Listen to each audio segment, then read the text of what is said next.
can allocate you a space. Okay, it's 11:05 now. Okay, whoever joined in just now, hello everyone. It's so good to see you all. If you came to the tutorial last week, sorry, if you hadn't come to the tutorial last week, I am Ollie, your tutor for this unit. And you can say that I am the core contact. So if you have any questions, any doubts regarding the unit, regarding the tutorials, regarding any assessment, feel free to send me a message or send me an email so I can get back to you. Okay, so this week, today we are going to first start with the presentation. Then from the presentation, we will move on to a discussion of the Moodle post. So I had a look at your Moodle post and most of you have been doing well. However, there are some points which will be good if you also have it in the Moodle post. I will discuss about that in detail. And then after that, we will do a group activity which has to do with this week's topic, net neutrality. And then lastly, we will end with a bit of discussion about the policy report, which is due on 27th April, that is week 6. So we will start discussing a bit today itself. Next week, I'm going to give you a strict, like not a strict, but rather a format which you can use to write your policy report.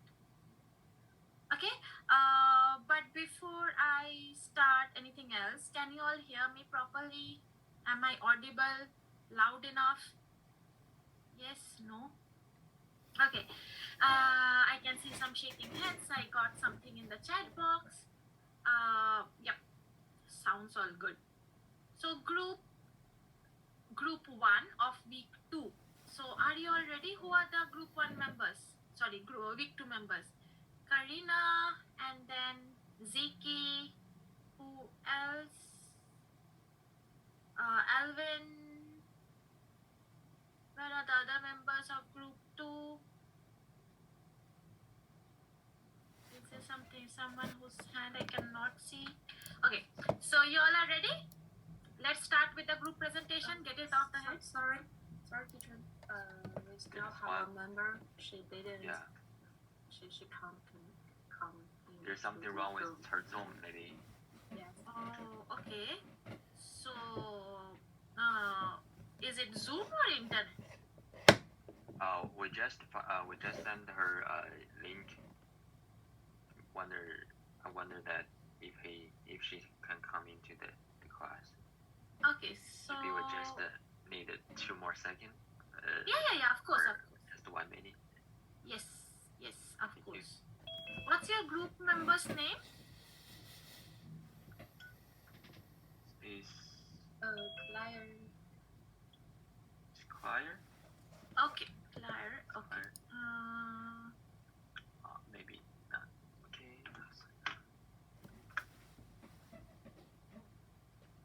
I think I saw the name Claire, but no, she's not here. Okay, I will also have a look out in case I get a notification or an email from her. Okay, so then what? Okay, I got a message saying that she cannot enter the Zoom. Okay, I will send her the Zoom link. Just give me a moment.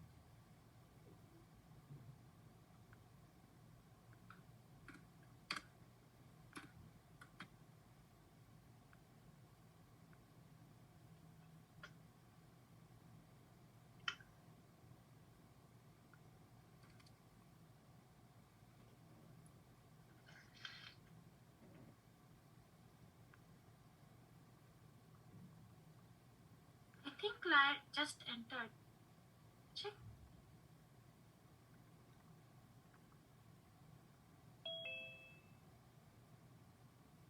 Oh, she said she come in. Yep, think she's here Yeah, already. yeah.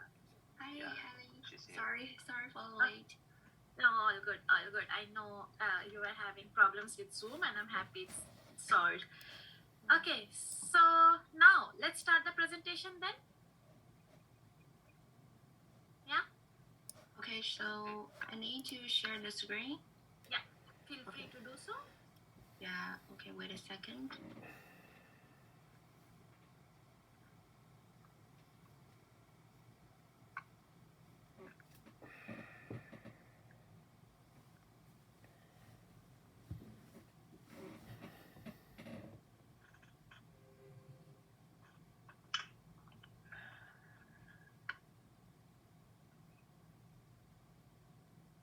Okay, so yeah. Can we start? Yeah. Everyone, okay? Okay.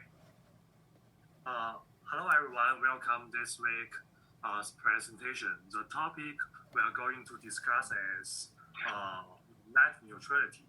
And our group member is Zhu Zhaoyi, Ding Yang, Wang Ziyuan, Wang Ziqi, Chen Yang, and Geng Yiting. Okay, let's move on. Next page, thank you. Okay, today's presentation is divided into 6 parts. The first is definition. We can discuss the definition of net neutrality, and the second is background. We can introduce the background of the case study, and third is main case. We can analyze the net neutrality with some examples. Next is advantages, and then is disadvantages. Finally is conclusion. Okay, let's move on to today's first section, definitions.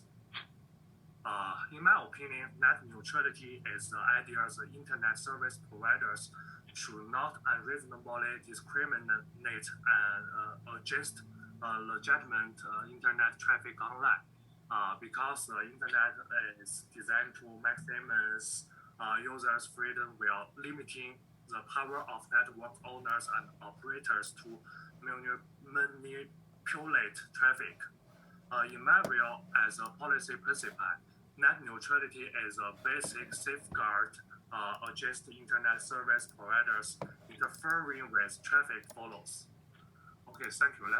Let's welcome next person to introduce his part. Hello everyone, my name is Ding Yang. Today we are going to talk about net neutrality in China. Net neutrality means internet service providers should treat all traffic the same on their network. Unfortunately, in the competition of China's internet, many companies have broken the neutrality. In order to gain more market share and long-term business layout. Before I introduce this case, I need to tell you that there are 3 internet service providers in China: China Mobile, China Unicom, and China Telecom. They have a history of competing with each other for customers with different special discounts. On the other hand, fast-growing internet companies such as Tencent and Baidu and ByteDance try to grab market share in various fields and started to boycott competing products. For example, you can open a link to TikTok on WeChat because TikTok belongs to ByteDance. Notwithstanding, such restrictions have helped firms defend their share. It also leads to increased form of competition between different products. Overall, the same business goal has led internet companies and SPS to collaborate on a special internet service product, SIM card. First importantly, the card allows to offer stream-free service to special partner applications. So let Karina introduce to us the next part, representative product, the Tencent SIM card. Thank you. Okay, thank you, my partner. Hi everyone, I'm Karina. During the next 3 minutes, I'd like to introduce today's main case to you. And I think this case should be familiar to Chinese students. Like my partner mentioned, in order to replace Tencent old users, the Tencent company, and China Unicom jointly launched this product named 腾讯大王卡. This SIM card only costs 19 yuan per month, and so it attracts many people to buy it. And it also has the updated version of the Tianwang card. It also costs only 59 yuan per month, and it's including 800 minutes of voice call. Also, it opened the daily rent service. That means when you use some applications not included in this package, you can pay for this service, and even so, it's still cheap to the consumers. Another point I want to say is this product not restricted by Wi-Fi, and what I would like to emphasize is this product includes almost 100 Tencent applications. Look at this picture. Thank you. You can see all the applications on this picture can use the exclusive free traffic provided by China Unicom. Now let's move on to the next page. Okay, at the present time, this product has more than 100 million users.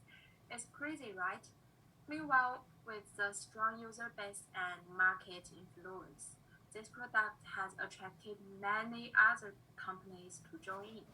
Look at this picture. Thank you.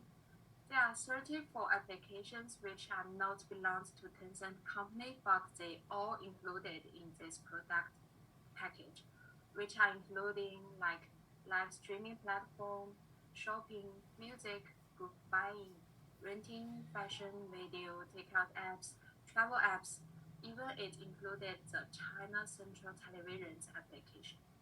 Whether it's break the net neutrality and what is the influence. Now, welcome to my partner Adam to tell you that.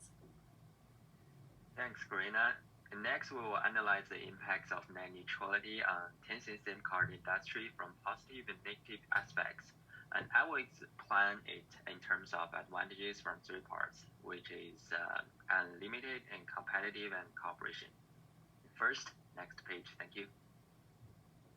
Without the net neutrality restrictions, Tencent can legally adjust the amount of network traffic and its apps consume and network speed when people use the apps.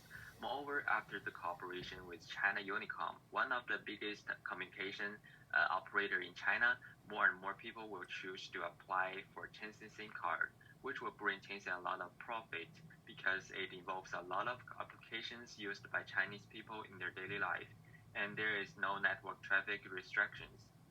And second, next part. Yes. Second, more resources will also give Tencent an absolutely advantage in market competitions. When there is more demand for Tencent's apps, the free network traffic of Tencent SIM card will attract more users since it includes a free traffic policy for each app.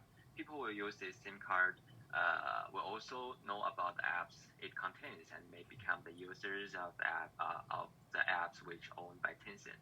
And if more people use this SIM card to sign up for Tencent's apps, Tencent will have an increasingly strong competitive edge in the market and may be able to draw new users away from rival companies, which means they can undermining their strengths. And the third is next page. Thank you. The third is that smaller companies which link in net neutrality protections may seek protection by cooperating with competitive companies or being acquired to ensure their survival in the market. But it is not limited to small businesses. Some large internet companies seeking more profits, such as Weibo, Jingdong, and Kuaishou, are also actively cooperating with Tencent, but they are not part of Tencent. This collaboration will also give Tencent SIM card a high position in the communication operator market, and these collaborations and revenues are generated without the restrictions of net neutrality. Now, welcome Owen to give us some advantages of net neutrality. Thanks. Thank you, Thank you, Ada. Hello, everyone. I'm Owen. Next, I will introduce the disadvantages of Tencent KeyCard. As my partner said, understanding from the perspective of net neutrality, as we all know, this case is typical case of breaking net neutrality. Next, I have to say is summed up in two phrases. The first is monopoly. Let's move on next page. Yeah, thank you. Tencent KeyCard supporting supporters hundreds of applications with free traffic, which force users to choose their product for economic reasons, even though it may be better for another company. As we all know, user results are very important for any product, and the long-term bad competition environment will lead to the decline of product innovation ability. Meanwhile, startups cannot get a piece pie in this place. Let's move on next page. Thank you. The second keyword is low user experience. As most net neutrality cases show, the distribution of results online is unfair. First, such products are inherently unfriendly to other users and are treated different in terms of user acquisition and the use of the service. Therefore, it affects the user experience. Secondly, for the users of Tencent KeyCards, they have been tied in this ecosystem for a long time. Therefore, the establishment of sellers market will also could make this company downplay the importance of the user experience. Unfortunately, this is very a bad signal for users. Okay, that's all I want to say. Next, I would like to invite Claire to conclude today's presentation. Thank you, Owen. So through my team member Owen's brief summary of ISPS and Ding's background extension of the theory of net neutrality, Karina's detailed introduction to the case, which is China Unicom and Tencent, Adam and Owen's analysis of the pros and cons of the case. So the presentation concludes that the promotion of Tencent KeyCard in the market proves that it has a certain value of benefits and market prospects. So in addition, this product has a large number of users in the current market and has been observing software from other companies to join. So this is mutually beneficial for both parties in a cooperative relationship, and is also another way to increase revenue and avoid being limited by the market. So, however, based on the national conditions and the case, the principle of net neutrality has been broken. So this is not only cause the companies leave the market to obtain monopoly, but also restrict the user's experience and choice. And as Picard and Berman stated in 2019, the purpose of the internet is not only to maximize the liberty of the users, but also to limit the power of network owners and operators to manipulate traffic.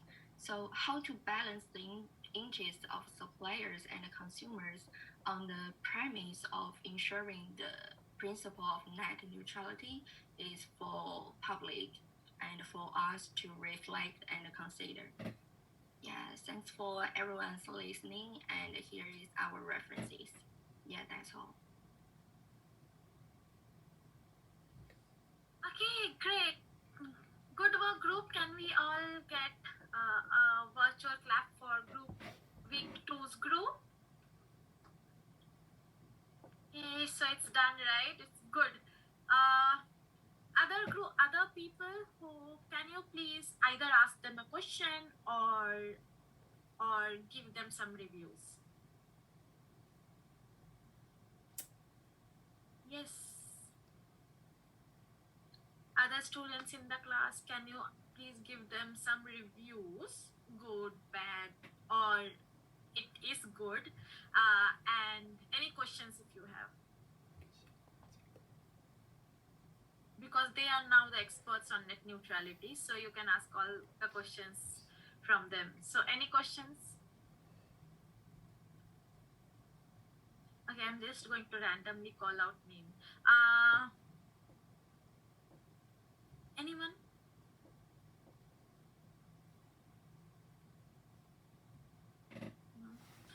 Okay.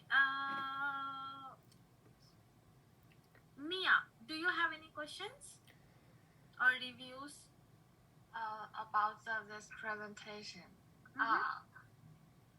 I want to know if the monopoly is for the main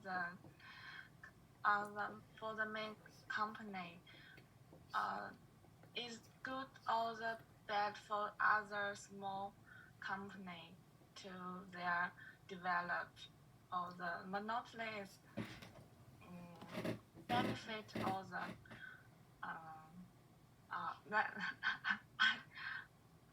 Good. You are going good. So you are asking whether monopoly is good or bad. Yeah. Good. Okay. Yes. Group 2. Well, What do you have to say? Yeah.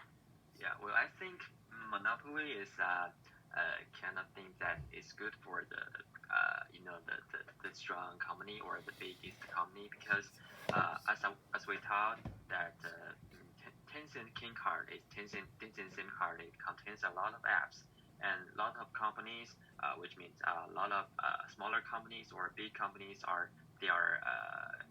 together to in this card, and they can, and some small companies maybe wants to survive or in the market, they will cooperating with the Tencent SIM card and maybe being inquired because they want survival in the market. And the largest company who want to get more profits will cooperating with the Tencent SIM card too, because they can get more revenue or more profit. So I think this monopoly is a kind of thing that maybe they can make more profit to the large company, but maybe it's it's unfair with some small companies because they will not have the competitive in the market. Yeah, that's all. I will add to you in short. If we see monopoly has both good and bad impacts. Good in the sense that it's economically beneficial for the company itself because it's the one which is getting all the revenue from the audiences. On the other hand, it's bad because it's bad both for the company and for the audiences, because the audiences are not getting alternative options, but they have to go for the products that are given by that particular company, whereas it's to some extent, it's not completely considered as bad for the company, but to some extent, if there's no competition in the market, then there's no urge to grow. So because of which the company and its growth becomes stagnant at a particular point. So there are both goods and bads to monopoly. Yeah. So any other questions? Well answered, Ziki, and good question, Mia. Any other questions? I'll call out one more name, that is Mika.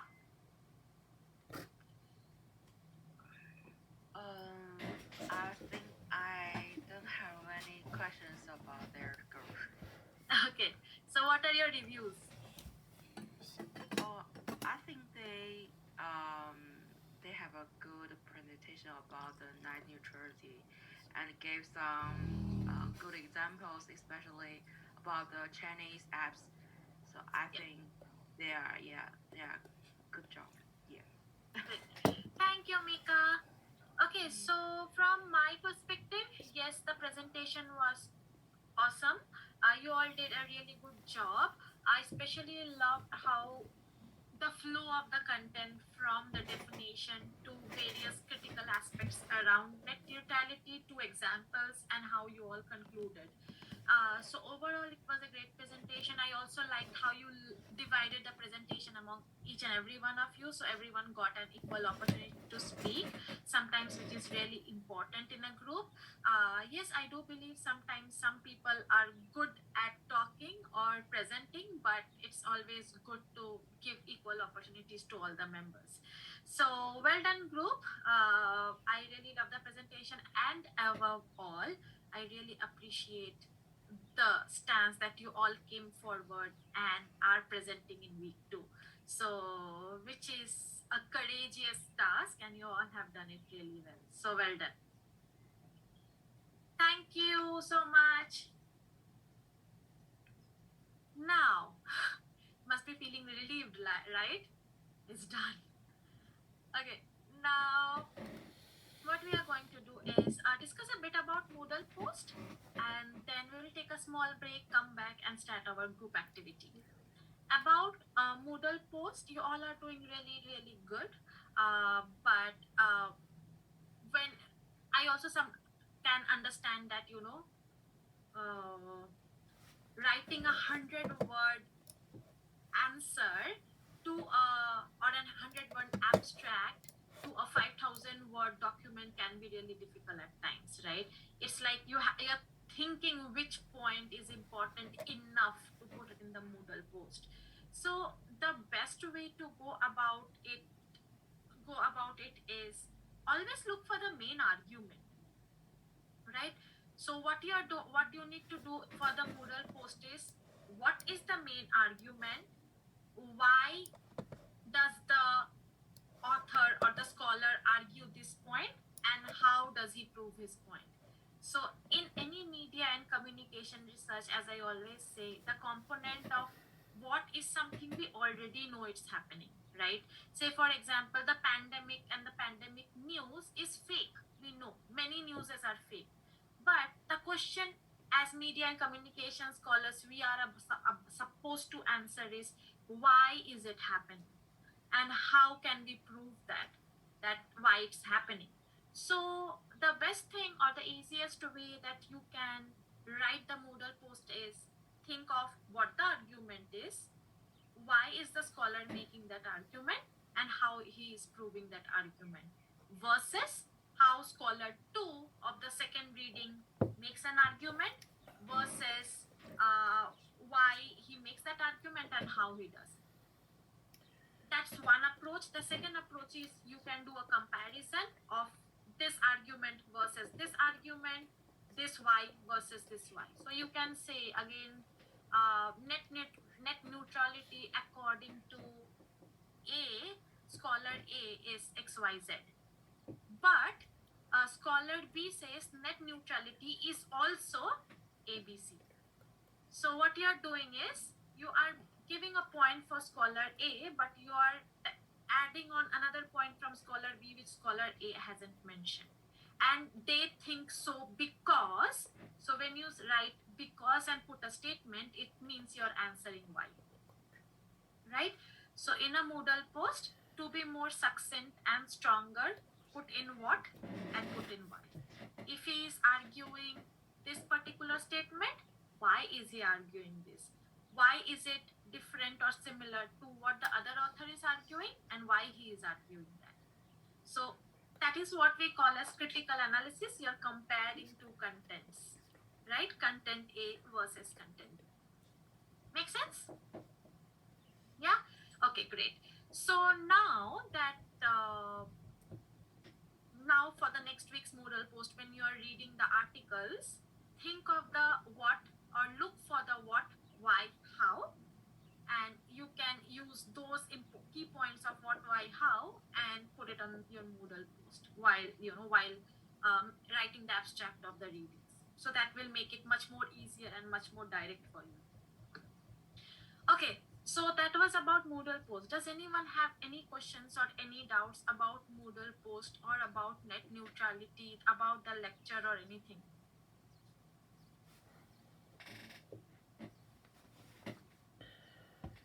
questions, any doubts? Was the concept of net neutrality clear to all of you? Yeah. Yeah. Week 2 presenters are pro in it, so I'm not going to ask the week 2 presenters apart from the week 2 presenters. Can you give some example of net neutrality? Okay, so let's do that. Group 2 presenters have already explained some examples. Apart from the ones in group 2 presentation, can anyone give me an understanding or an example of net neutrality in your own country?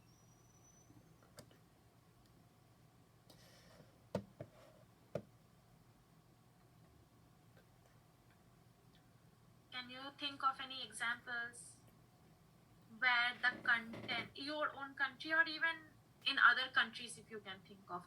Let's do one thing. Let's do a small 10 minutes group activity. I will put you all into groups. Think of other examples of net neutrality. A tip is you will find a lot in US. You will find a few in Australia as well, right?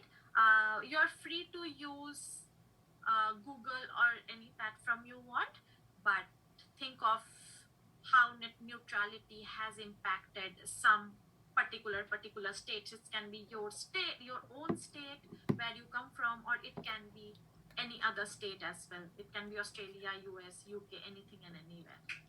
Okay? Does the question make sense to all of you? Okay, so I will put down the question in the net neutrality in context to your favorite country. It doesn't have to be favorite, but yeah. So here you go. I put down the question in the chat box. So I'm dividing you all into groups now and see you all after 10 minutes. Okay, is everyone ready for the group work? Can I get some emojis to know that you all are there and ready? I can see some emojis coming in. Others, I'm still waiting from few. Kathy, Ruhi. Okay, perfect. So here you go. I'm dividing you all into groups now. I will divide you into big groups so you have more members to discuss. So here you go.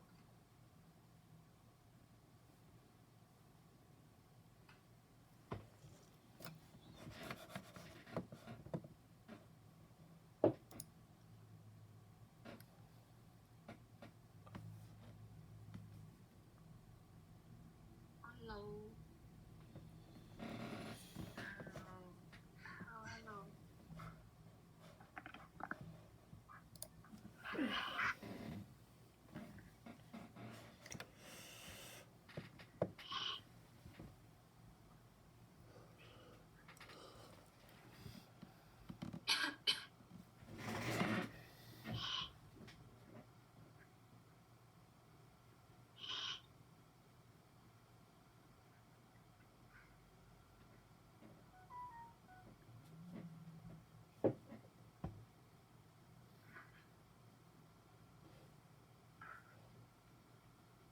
那还有别的 example？是吧？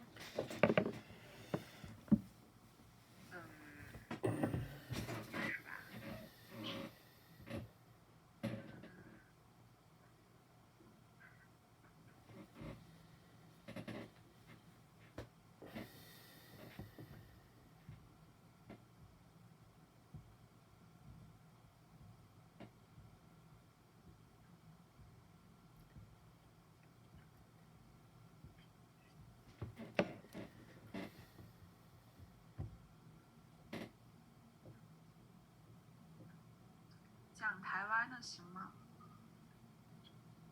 可以啊，都可以啊。好像有查到一些文章，有说在台湾那个电信三雄公司也是想废止这个，也是想废止这个 net neutrality。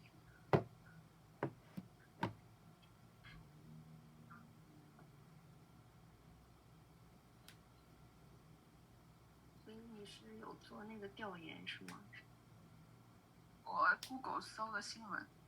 哦，不太了解那一块儿。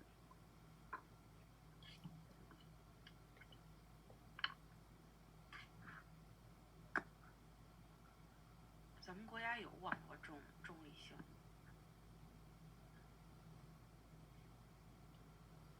我就是现在是看到台湾地区是有，但是我们大陆这边还没有看到。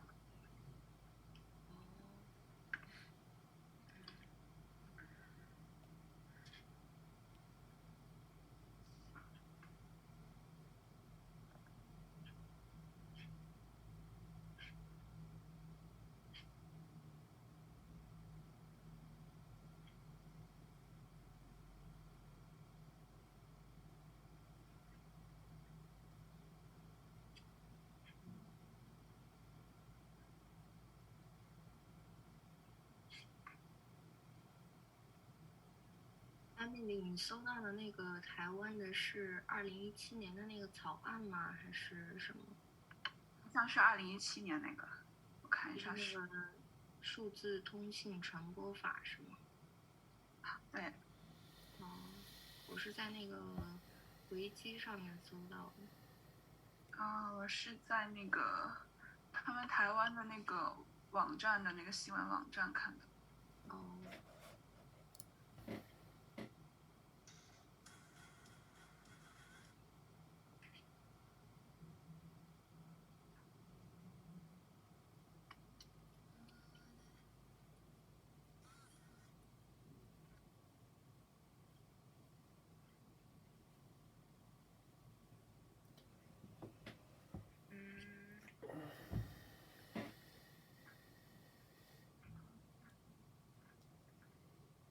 Richard，你们有什么想法吗？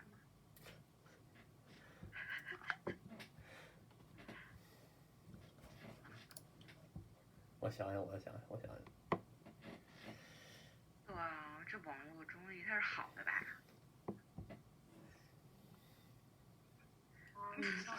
这是个好事儿。网络中立它是好事儿还是坏事儿？它就分情况来看嘛。角度来看。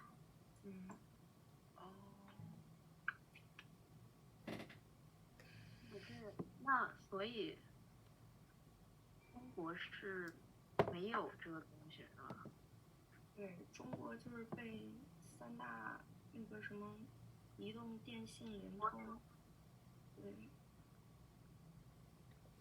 好吧。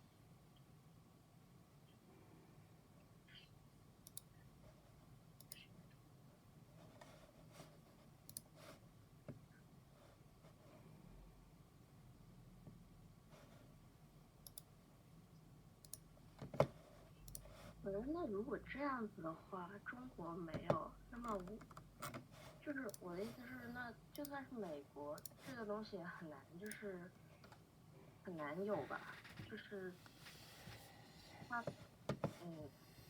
怎么说呢？它不是还跟很多东西有关系嘛？就比如说什么基础设施啊那种之类的，那也没有什么地方能够完全做到就是大家都一样啊。对，而且美国已经把那个提议给废除了，就是之前可能是有一个提议，就是压迫着美国那边的供应商，然后现在废除了之后，就可能之后还会有其他的变动。废除了这个中立性是吗？对，因为美国那边不是基本上都是你换个领导，可能就换套法律什么的。哦，那也就是说，这个东西实际上就是一种美好的愿望，可以这样理解吗？对，国内，你想国内跟美国不一样，就是因为咱们的供应商是电信、移动、联通是国有的，那边是私有的，那边都是资本家操控的这些东西，咱们是独家，然后可能就没有那么明显。而且跟那个社会制度也有关系。这个东西就是很难啊，就是很难所有人都有一样的东西。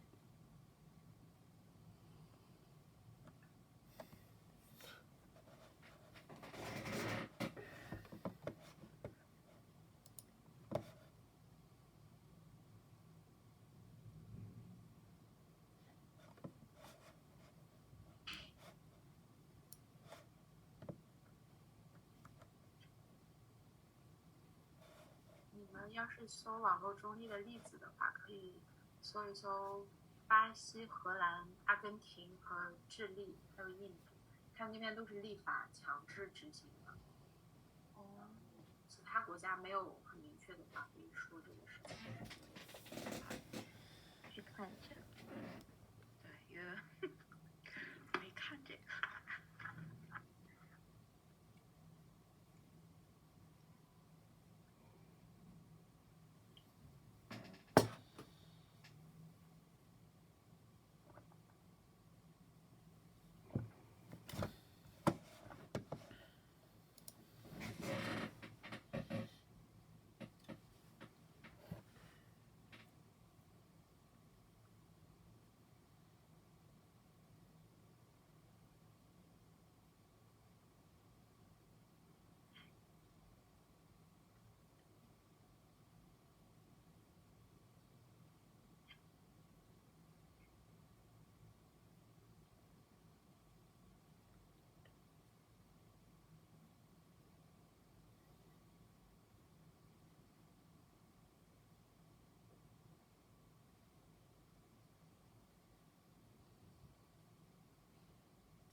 Okay, hi everyone. Looks like everyone's back. Did you all have some good time? Did you all discuss some important points? Yeah. Was the time enough or would you have wanted more time? Was it enough? Wasn't it enough? Yeah.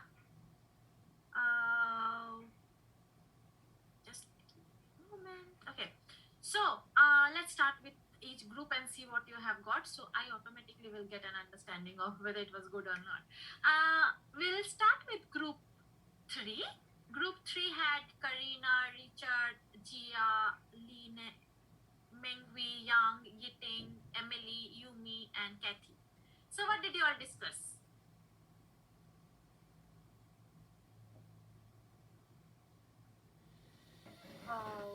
We found that India now has the world's strongest net neutrality rules, but we didn't find some specific examples. Sorry.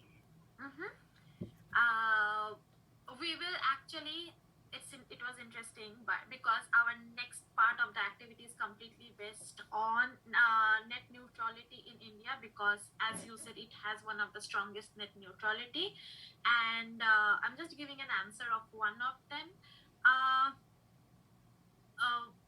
There are various internet service providers in India. If I count, there will be approximately more than 7 to 8 internet service providers, of which the most well-known internet service provider is Reliance Jio. But it's also interesting to see, like, how Mia was asking how Mia asked a really good question. Although there was a company which is called as BSNL back in 1990s, it was the only, or that was the only internet service provider, and that was a monopoly.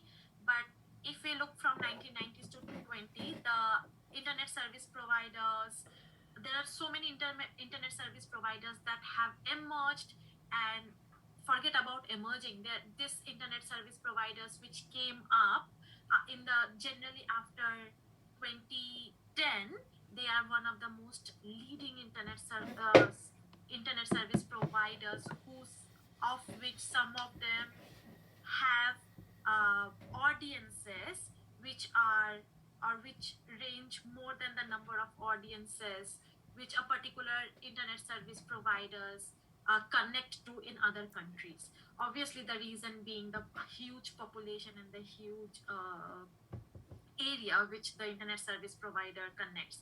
We will get into it in a while, but thank you so much. That is an interesting case study, and that will give you, we will discuss more about internet service providers net neutrality specifically in India, because that will give you a very good understanding of how things work in relation to net neutrality.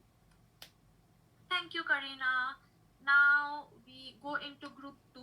Room 2 had Mia, Zining, Lian, Sophie, and group.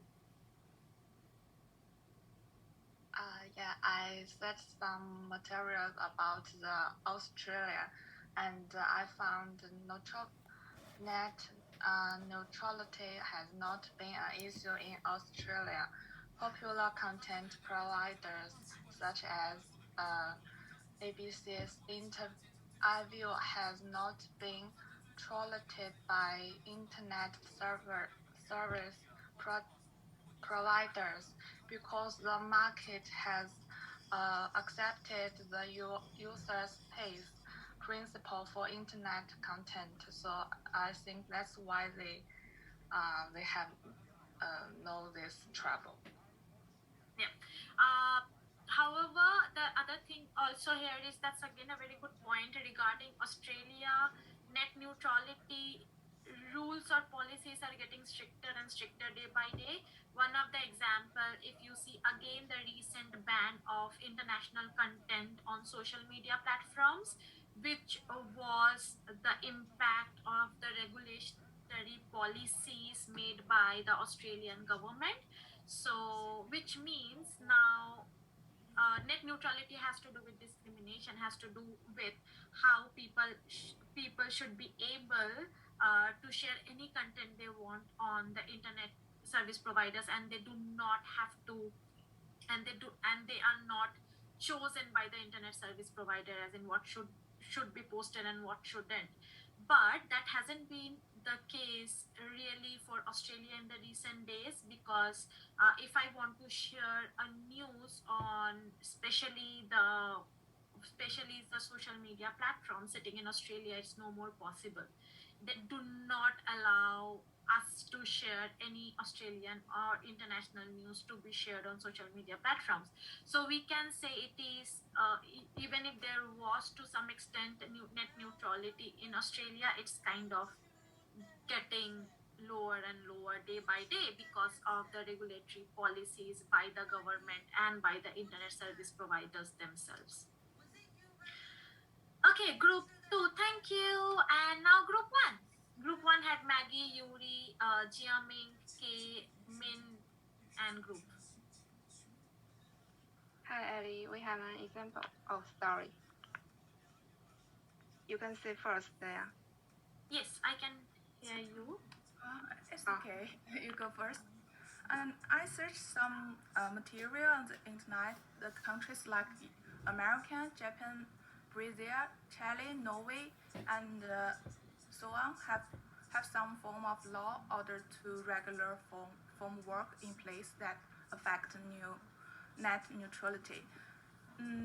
The regular was proposed by the American Federal Communication Commissions, which mainly disallow blocking or slow down and paid prioritization of certain application over there. But our group discussed the Chinese situation, which is very different from those countries. China is not the market not manipulated by the internet services by the net company like Tencent or Alibaba. They can regulate the internet traffic to the users, and some of them it's very it's hard to see the net neutrality in the Chinese market, but the situation is also serious because the users can not only view some content in the small companies.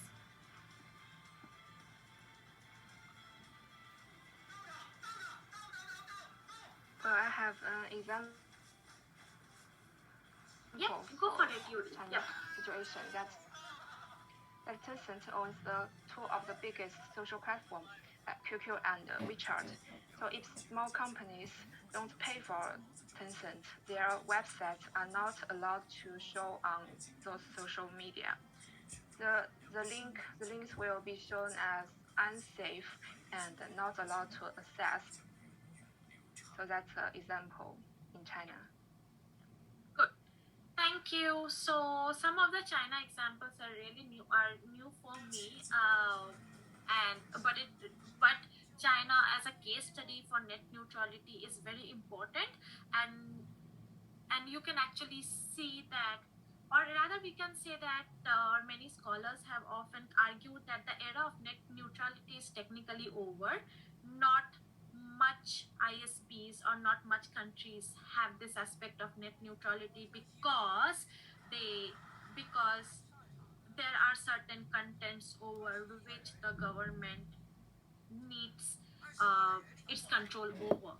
So technically the era of net neutrality is getting over day by day. But there is an interesting aspect to net neutrality and the idea of activism, about which we will get to it.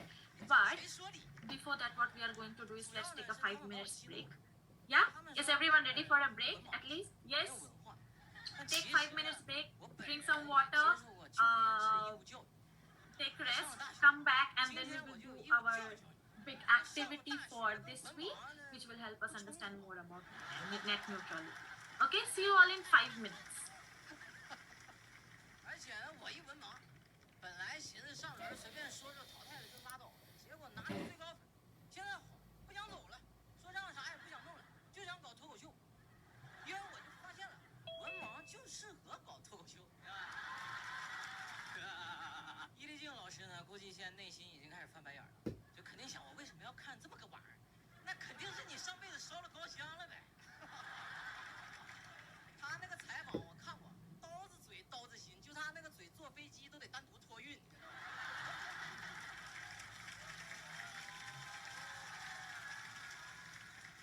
动不动采访那个明星吧，给明星问的是五迷三道的。其实有些明星呢，跟我也属于同行，也是文盲。我就教给你们，你们就别认真回答他们的问题，就是他问你，你就给他押韵。你比如说，他问我邓可，你来参加综艺是不是为了挣钱？我说我上综艺是马走日，象走田。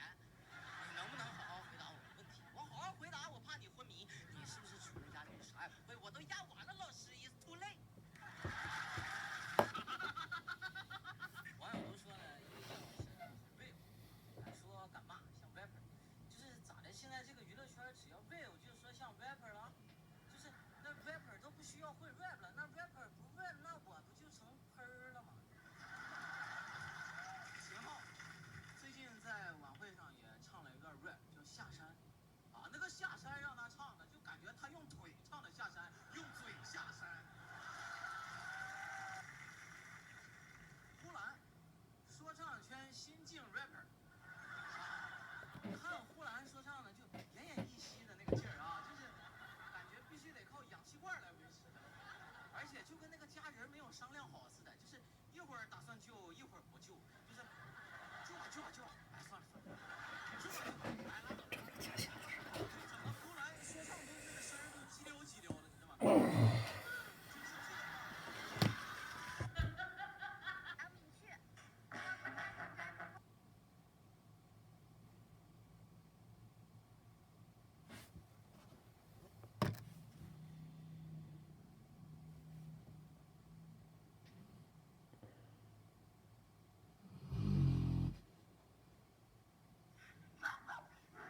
每天到这儿啊，他都狂叫，因为前面那门啊，有一大狗7、80斤，张开嘴啊，比他脑袋都大，他主动跟人挑衅，没完没了的这狂这个词儿，哎呀，呵，真是啊。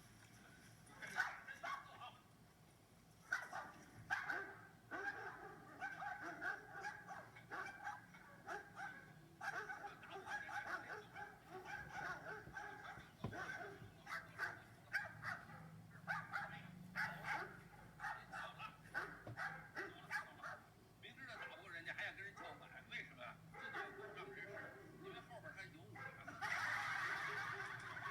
是40年代的球员，好球，打中了，库尔漂亮！张上卫，球传的也。So they've got about 70 of the world's finest super yacht. 前面那个蓝色衣服那个，快冲！冲快点，冲！看到好不好看？有问题。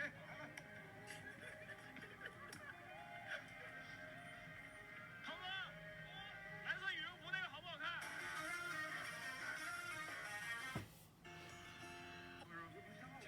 前面那个蓝色衣服那个，快冲！快点！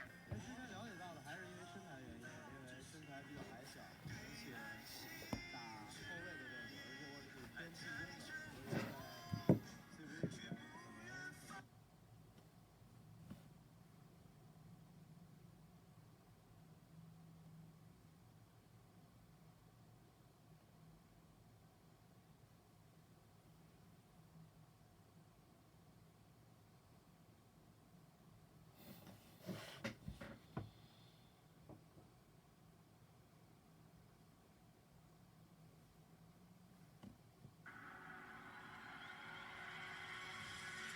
我爸突然发现自己收到了。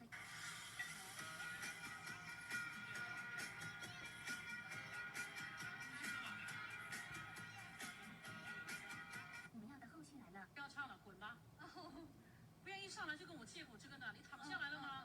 就像在广州，我见到有一个比你更好10倍，我说你就是个屁，一个女人吗？放下你的身段。我不需要跟你沟通，我不想跟你聊天了。如果您真的希望来这儿是得到一些建议，当然了，我觉得那我就实话实说。来呀，没问题啊。我又不靠这个吃饭，随便你说。严师出高徒，绝对的应该。但如果他还不是你的徒弟，是不是一定要把他骂到今生都无法面对这件事情？赵老师，不好意思，您让我先说完，然后你依次回应，好不好？为什么？你知道吗，宋老师，要当时学生不是一般的，所以我现在是说，我现在不是在评价哪个老师，我现在就是在跟你交流跟沟通嘛。我不需要跟你沟通，为什么呢？因为你今天来这儿不是要听我们的建议吗？如果是听建议的话，那么先听，而不是一直不断的跟对方对打。你现在不要给评价。我突然好想跪着祷告一会儿。张老师，我不是点评您，我只是在一个晚辈的姿态，能不能跟你聊聊天呢？您年纪跟我就差不多。好，那我就用平辈的角度，能不能跟你聊天呢？我想跟你聊天了。为什么你来到演说节目就不想跟人聊？只要我们听你说呢？我是在跟你讨论一件事，当我们说实话的时候，能不能用对方更能接受的方式说？你刚刚说鸡汤评委，其实你演说镜子，你是不是有唱？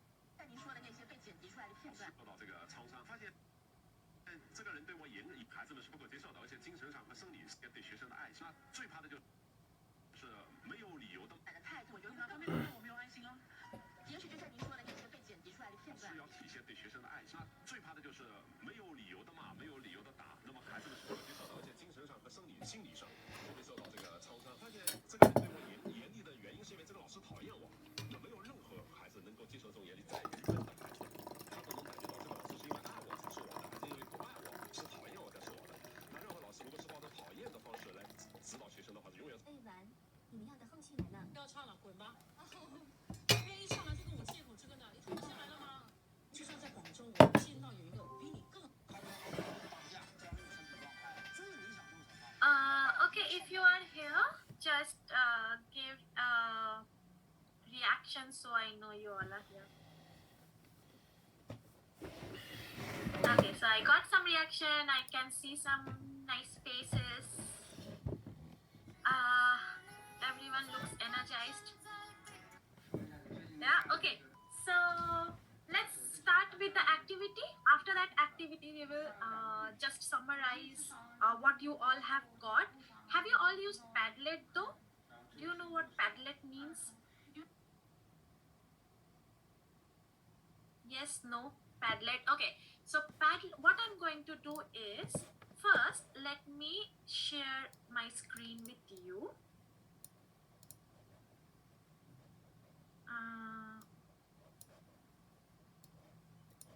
Okay, so this is about today's case study. Today we are going to look at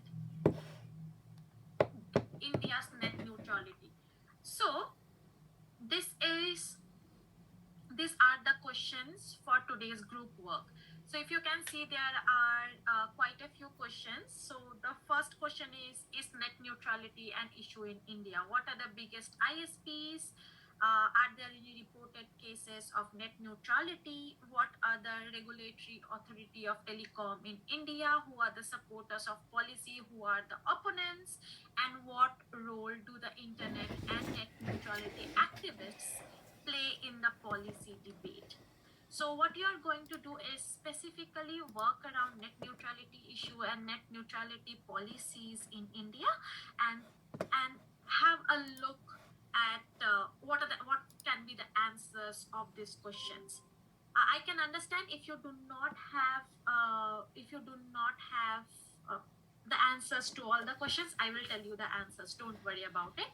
But try your best to locate the answers. After you finish the group activity, I will talk about the last assignment, which is policy report, as in how you are going to work on the policy report. Okay, so let's start the group activity for today.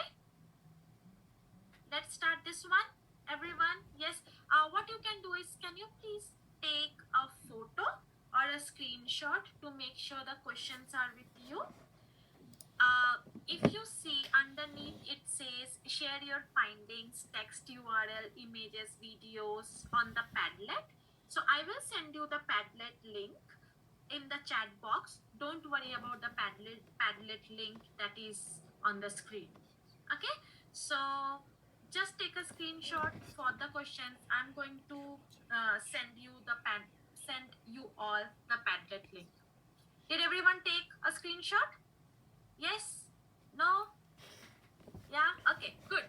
So it's always good to see people giving reactions. Okay, so I'm going to divide you all into groups again. I'm going to divide you into the same groups so you again can have more members to work on. After that, I will come to each and every group and give you the Padlet link. So what the Padlet link will do is, it will give you a single page where you can put down the points which you find during the group discussion. Okay, so here you go. I'm going to divide you all into groups, but just give me a moment. I can give you or show you a sample of how the Padlet link or the Padlet will look like once it's done. So this is the Padlet that was created by the last tutorial. Here.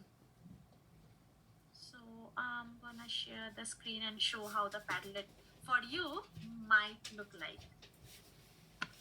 So if you see, this was the Padlet screen, and different group members from the last tutorial had posted their answers to the Padlet.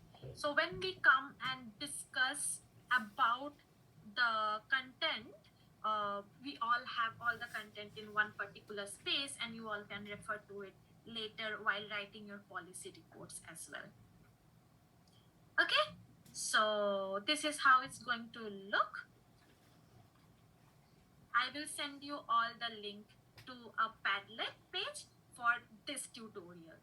So let's go. Let's start with the group activity, guys, and I will see you all in 30 minutes. I will come to your group.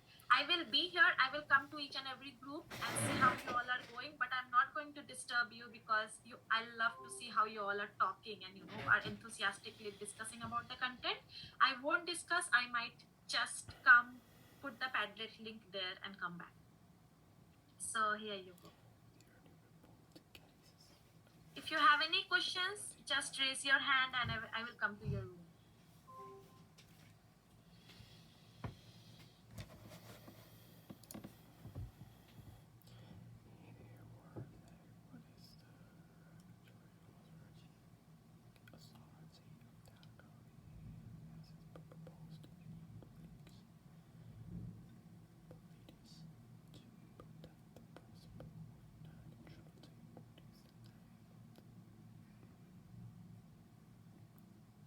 Hello，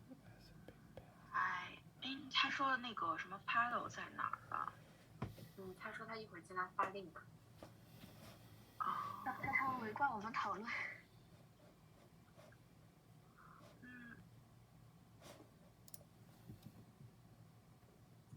他让讨论的那个，刚刚他让拍照，你拍了吗？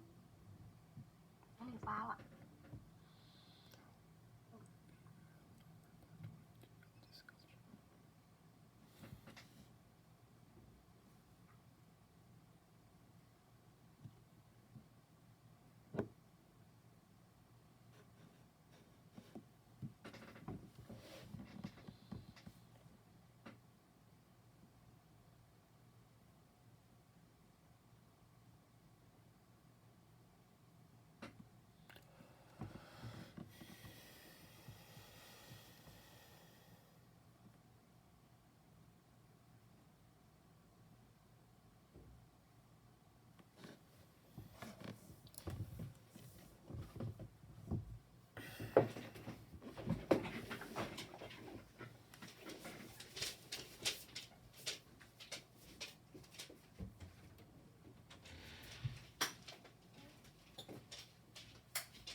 guys?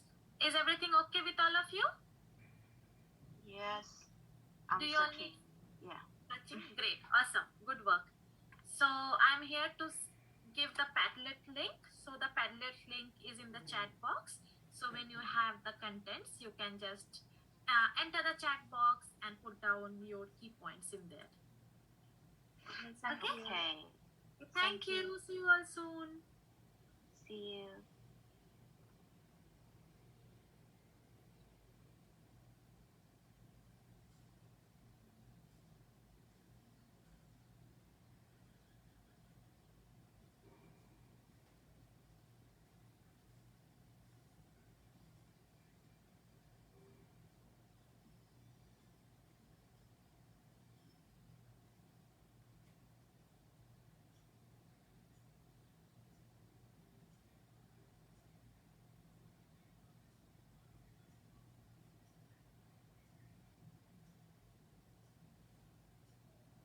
大家现在在这个 Padlet 里面吗？在了。那我们要把那个标题给写上是吗？对。写什么标题啊？就咱们组名吗？还是什么呀？应该是写标个组名，然后再写一下 India 吧。不，他刚刚不是 share 了，就是之前别的班做的嘛，然后他们好像是把每一个问题打上架，然后在后面标上读不及，然后把答案写在下面。好的。但我看 India 好像网上说没有确立的这个网络中立法则哎。印度是全球最强的，就是它那个网络中立的，就是最严格的。就是所有查到的资料都放到那个 Padlet 里面去，是吗？对。对。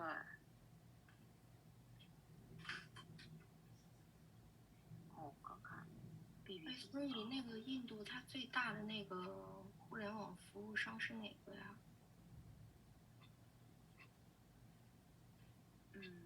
等查一下。有查到吗？因为不知道，没有看到。好像是那个 Art 是那个吗？Artel。Bahati Artel。好像是这个。那谁把它给放里头的？OK， 我来这个问题。还有哪个问题我看？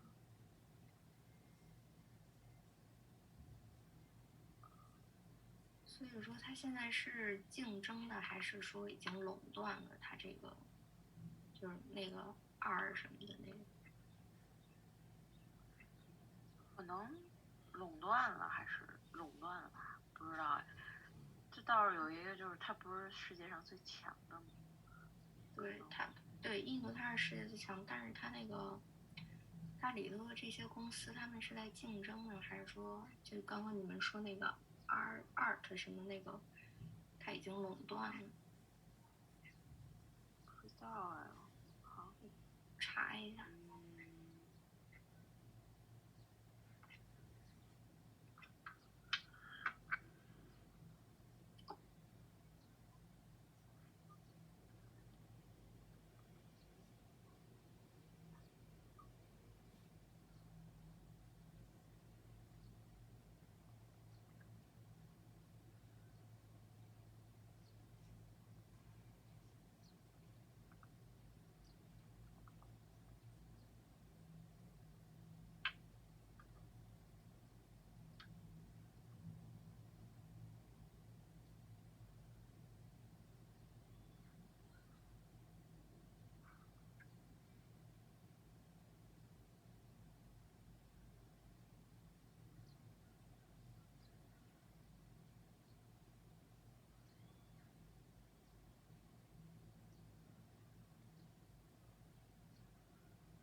最大的好像是那个叫什么 Reliance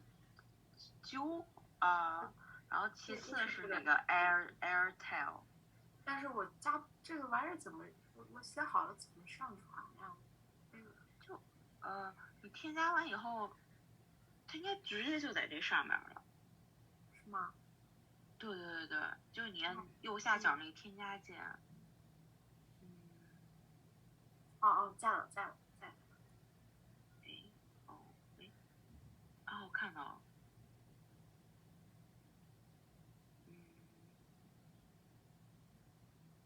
要不要找 policy？ 可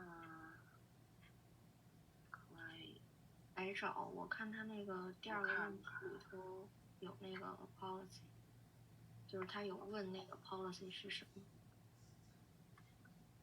我有查到他那个18年有出台一个国家数字通信政策草案，但是我看一下内容，感觉像是在讲全民宽带的，好像不是网络这个 net neutrality 的那个感觉。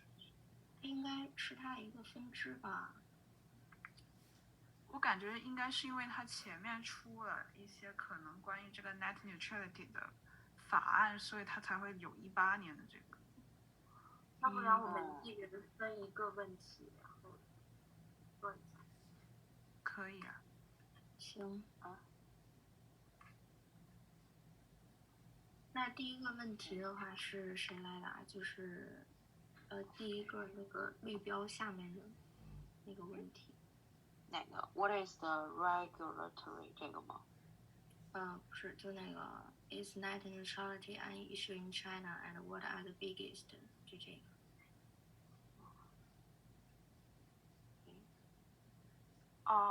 第一个点儿那个是吧？对。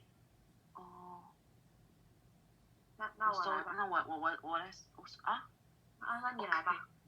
好的。那个最大的那个 ISP 是什么？我已经放上去了。好。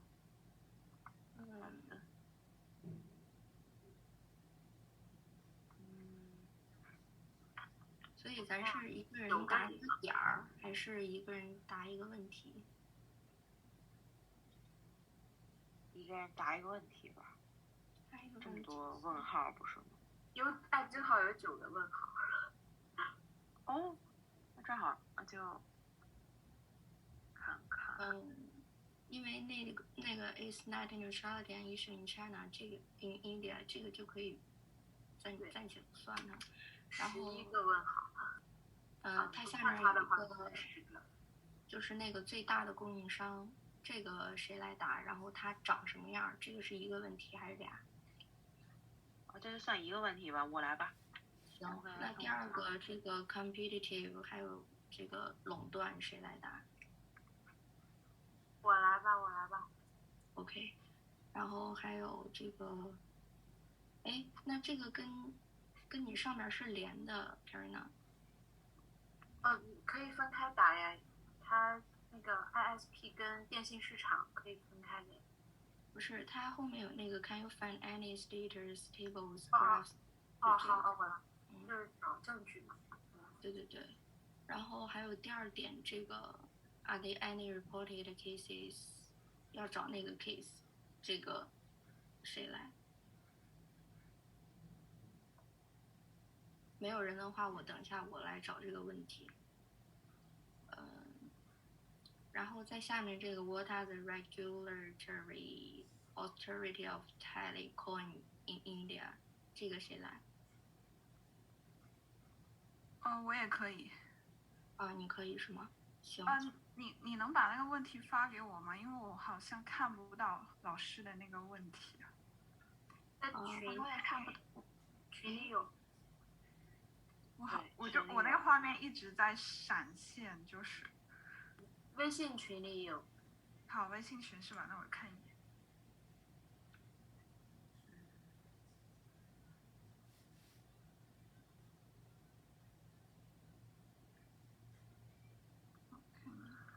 现在还有谁看不到问题吗？现在？我现在看到了微信群。那第二个点是你来答吗？第二个点的那个 Are there any reported cases 这个，还是说你来答那个What's the regulatory authority of telecom in India？我都可以的。你有想答哪一个吗？那我答那个点那个吧。Are there any reported？然后下面这个你来答。好。然后第二个问题是 Has it proposed any policies？ 哎，这个要不要也你来？因为你刚刚是不是有提到它那个 policy？ 也行。行。然后它后面紧接的这些问题都跟那个 policy 是有关的。那我去找一下关于 policy 方面的吧。行，好。因为它后面有提到 What is the status of the policy？ 就是它现在怎么样？好，那这个问题就交给你来。那下面这个 Who are the supporters of the policy and who are the opponents？ 这个谁来？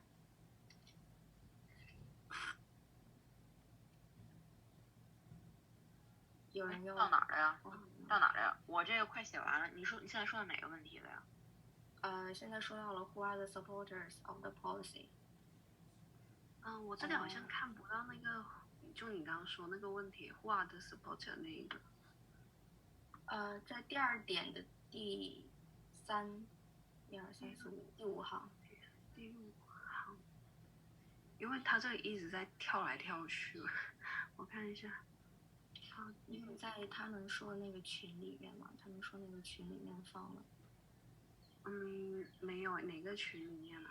是他在这个 chat box 里面放的那个链接吗？微信群有吗？没有。让我想一下这个。哎，我可以通过这个 chatbot 给你发过去。好，谢谢。你稍等一下哦，这个有点复杂。哎，刚刚是哪位说他在写哪个问题啊？我在写那个 What are the biggest 的那个，我写完了那个，现在还差哪个呀？你写完了 What are the biggest？ 第一个问题你来答是吗？对啊，刚刚不是。刚刚是 Karina 还是谁说要来答这个来着？是我。我是第一题后半段，它是竞争的还是垄断的？然后行，好。对。那我们就一人负责一个问题吧。然后现在已经讲到了第2点的那个第5行那个 Who are the supporters 那个。这个有人回答吗？这个正在分，然后刚刚有人不是要那个照片吗？那要是正在分，那我可你还要答是吗？对啊，这不是没有人答吗？我把这个答了吧。Who are the supporters of the policy？ 行，那你来答。好的。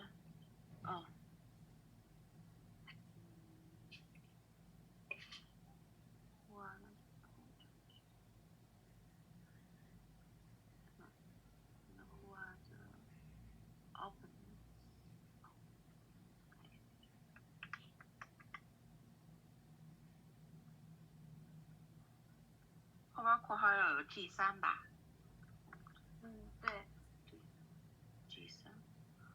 哎，他那个刚刚让分享那个图片的那个，我这边发送不过去，有点限制。没关系，我现在看到那个问题了，第5个问题，我刚你已经看到了是吗？好。对。那这个问题是就是刚刚我是听到了。对，有另外一个人来答了。然后那下一个问题呢，就最后一个不是最后一个，这是 What role do the internet？ 就是那个问题的下一个，你要来答这个吗？等一下啊，我在看着我这里看不看到，我再刷新一下先啊。好，行，没事。我看到的话，我可以去答那个问题。对，主要是我看我现在找不找得到。What are the role？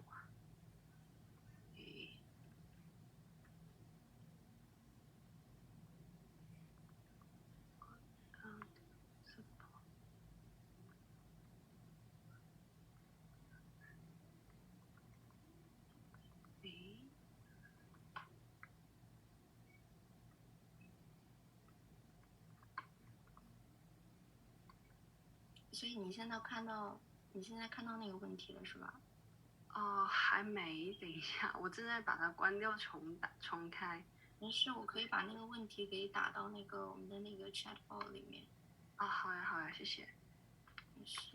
对，那你就来答这个问题，好吧？好。好，我现在打过去了，你稍等一下。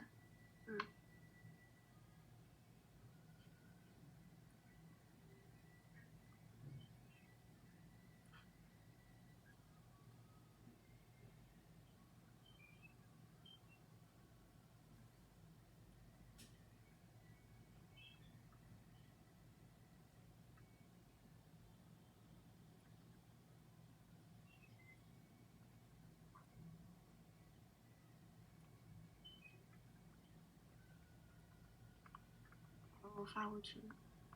开始是开始吗？是。好，我看到了，谢谢。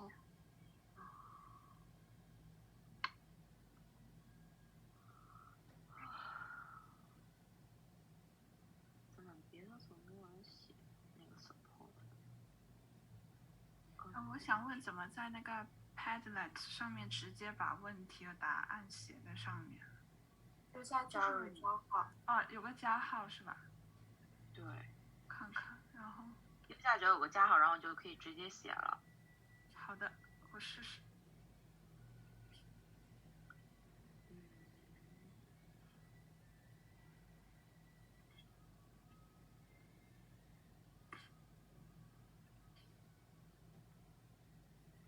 我这个 Group One， 他们写的都好多呀。没事，咱写完咱也挺多。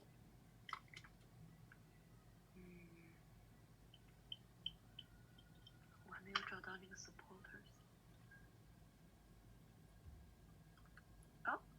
匿名，有人在底下写。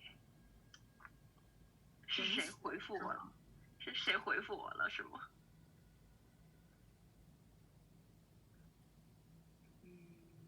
我想问，我那个就是那个我写那个 policy 嘛，它好几个问题，是不是我都分开答比较好？对。好的。分开打，然后你把问题打在标题上，最后加个 group 3就可以了。我在下面回答。我已经写了那个什么 regulatory authority 那个。那个问题挺长的，其实。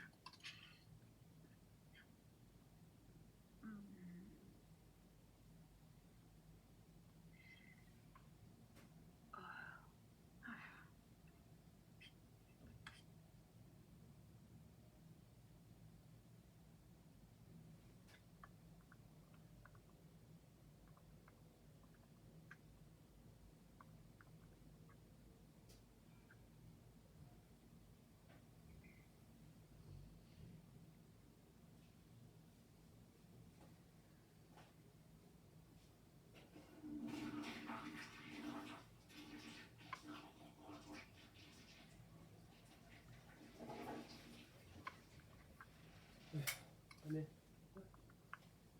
这边。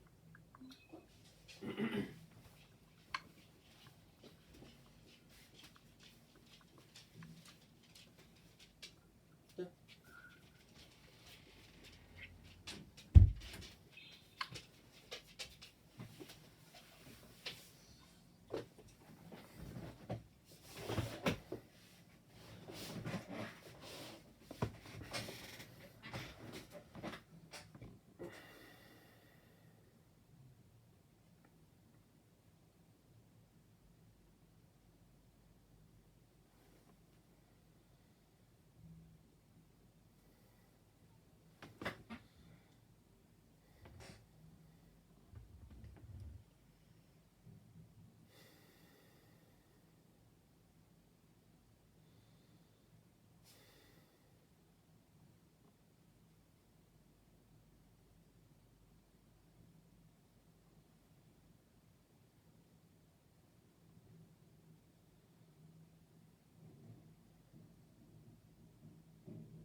都找完那个问题了是吗？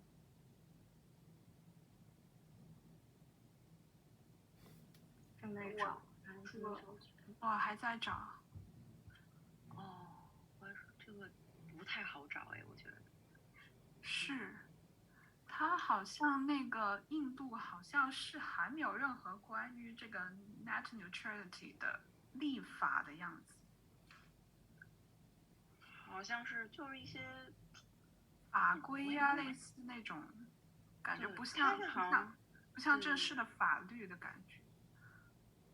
政策的话就，它的政策我还没有找到哎，所以他刚刚那个我找的18年那个，我再通读了一下，好像讲的不是印度的，他那个 DOT 应该是美国的，我觉得上下文看了。我现在就只有看到说印度它是16年有出台那个什么，我看看，那个应该也是他那边的相关法规，所以什么2016年禁止数据服务歧视性关税条例，我就看了这个。关税条例，这不知道算不算关于这个 net neutrality 的一个 policy， 我不知道算不算。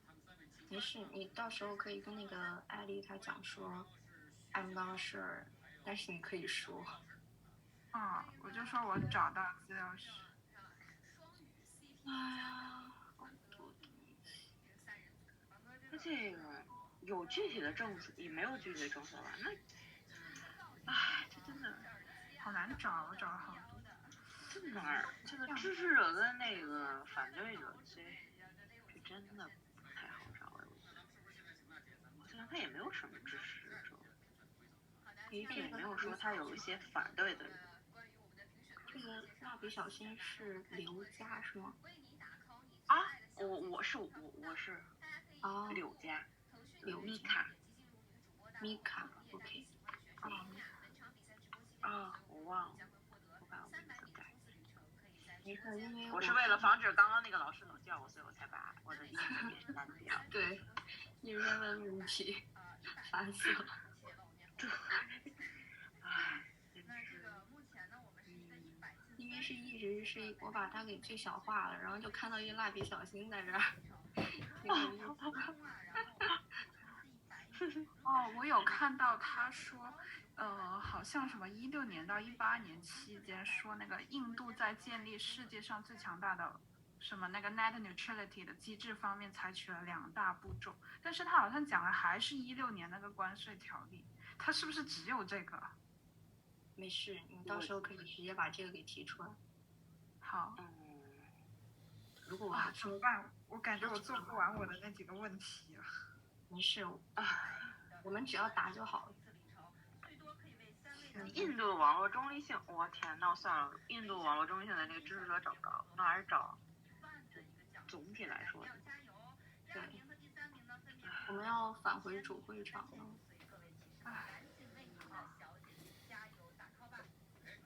拜拜。拜拜。拜。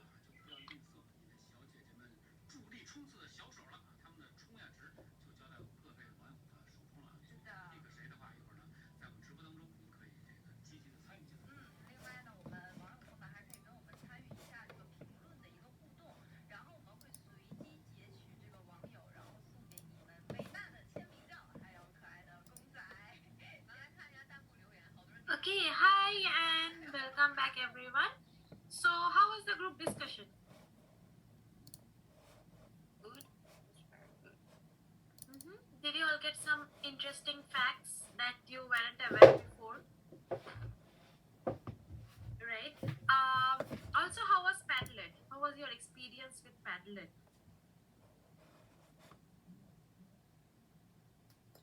Was it good? Was it bad?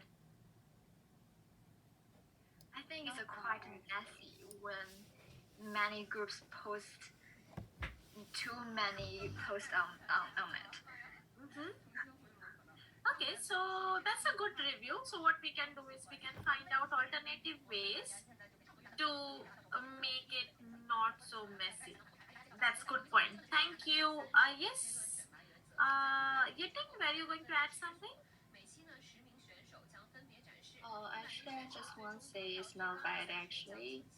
Yeah, but it's a lot of stuff that we need to do, and it's a little bit complex and confused about what the definitely or the exactly means of the India ISPS or the policy, because it's a little bit I can't know how to say, just complex, and we just not sure about the policy actually. Yeah.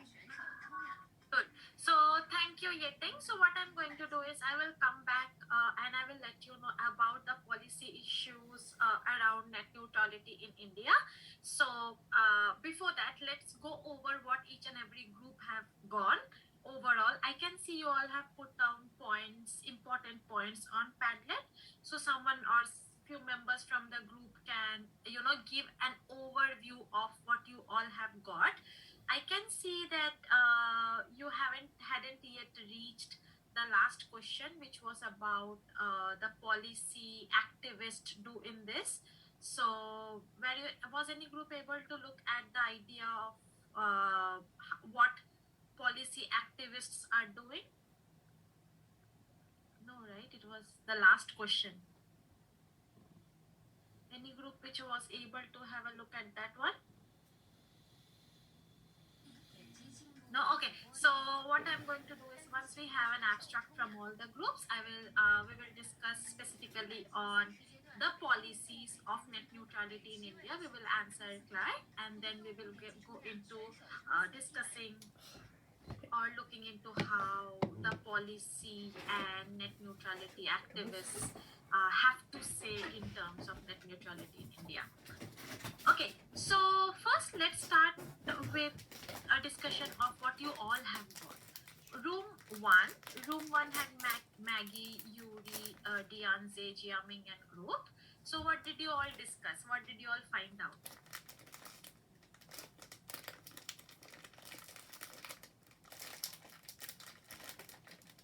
Yes? Anyone from the group? You can read out and tell the main points from the Padlet.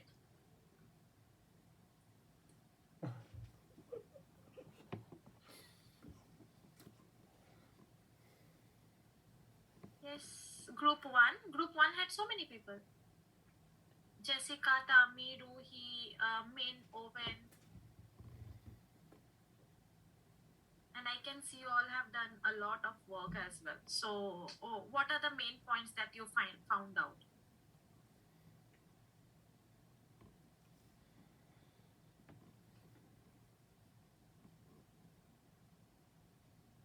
Yep. Why is everyone so silent? Just give an overview. You don't have to go in detail.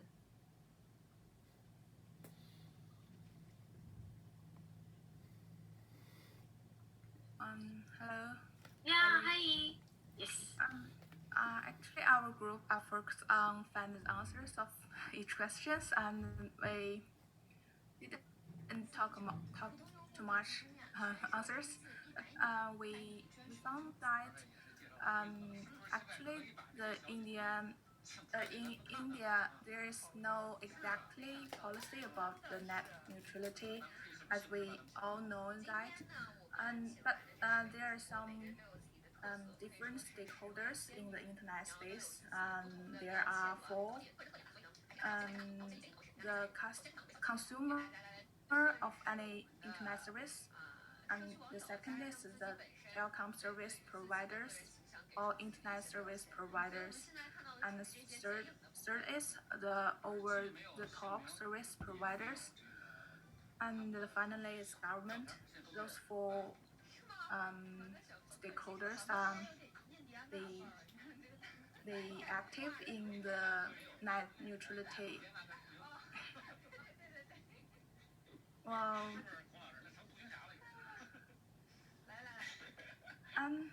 Good. Those are important points. Good. Anything else? Not yet. Okay. So yeah, but I can see you all have a lot of points on the Padlet. So well done. I can. What I also have to say is I like the diagram that you have about telecommunications. How does the telecommunication market look like in India? So you have a nice diagram, group one, where they discuss. So what I'm going to do is I'm going to share the page so you all can have a look. Share screen here. So if you can see, this is a diagram by group one where they discuss how the telecommunication market looks like in India. So in India, the telecommunication market, as said by one of the member of group two, is dependent upon the market size, which is generally huge. When we talk about the market size, it's important to notice that the market in India is very diversified in terms of economic capability, as well as as well as cultural terms as well. So which part of the country is going to be able to get into the telecom market or to be able to use the telecom services is very diverse. So market size uh, market size plays a very important role in the telecommunication industry, because they have to be aware that not, let's say, 30 to 20% of the population won't be able to get into this industry. The second one is the sector composition itself. Again, when I say the sector composition also depends upon largely upon the economic factors, the division of urban and rural factors. So most of the sectors or ISP providers, the telecom providers, are located in the urban area, serving the urban population rather than the rural population. Secondly, if we talk about wireless, the majority of the urban sector is composed of the wireless network than of the wired network. Then the next thing which plays a very important role is internet subscription. Who has the economic capability to subscribe, and to what extent? To be true, in my family, as I have seen, only one person subscribes and three-person accesses the same account or the same platform. So subscription and the location plays a very important role. Yes, government initiatives, again, lastly, is an important aspect of the telecommunication industry in India. So this is one of the main points when we think of the idea of net neutrality, and how net neutrality or any policy, any idea about net neutrality in India will be controlled by all these four factors, that is market size, sector composition, key trends, government initiatives. It's also interesting to note that already in India, which has a small market compared to small market or small number of people who can access internet, net neutrality or application of net neutrality policies can lead to various negative impacts, because a majority of the population who already have access to, let's say, internet services, they might not be able to pay for the extra amount if the net neutrality policies are being implemented. So that is why net neutrality in India, net neutrality policies in India are yet debated, and not one policy has been completely implemented yet. So good work, group one. Well done. Now we move to group two. Group two, what points did you all have? Before I move to group two, sorry, just a point. Although we are discussing this point specifically in relation to India, when we discuss about the policy report, you will understand that when we are thinking of policies, even let's say policy or policy regulations in China, policy regulations in Australia, or policy regulations in Hong Kong, it is always good to look at the policies that are already created or are being created in the the other countries, because that gives you a comparative base as in what is important and what is not, and that will help you construct your policy report in a much more effective manner. I will come back and discuss about that in detail. Okay, room 2. Room 2 had Lian, Mia, Sophie, Alvin, and group. What did you all discuss? Okay, so about the question 1 is the net neutrality an issue in India? The answer is the Department of Telecommunication made rules approving the recommendations from TRAI, which heavily forward net neutrality in India. These rules buried any form of data discrimination. Internet service providers which violate those rules may have their license cancelled. And I found a case about Facebook issue in India. Indian regulators stopped Facebook's free internet pro-show plan and the Facebook activity carried out prominential activities to seek Facebook internet freedom support. I think my group member can add more information about this. Thank you, Sophie. Yes. Other group members? And I found that there's a lot of ISP in Indian, and the largest is called Reliant Joe. I don't know. Yeah, I don't know how to read it. I know, Reliant Joe. Yeah. Yes, I found that is maybe it's the biggest, and I post a phone of some of the ISP, and it is on the top of the phone. And I found that about the policy of neutrality of India, and in Google it said that there's no clear policy of net neutrality in India. So maybe India has not about this net neutrality policies.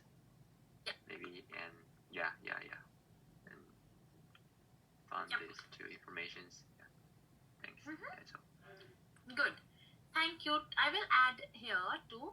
So as you were saying, yes, exactly, and this will also answer Yiting's question. Until now, net neutrality has not been directly regulated in India by any law or policy frameworks.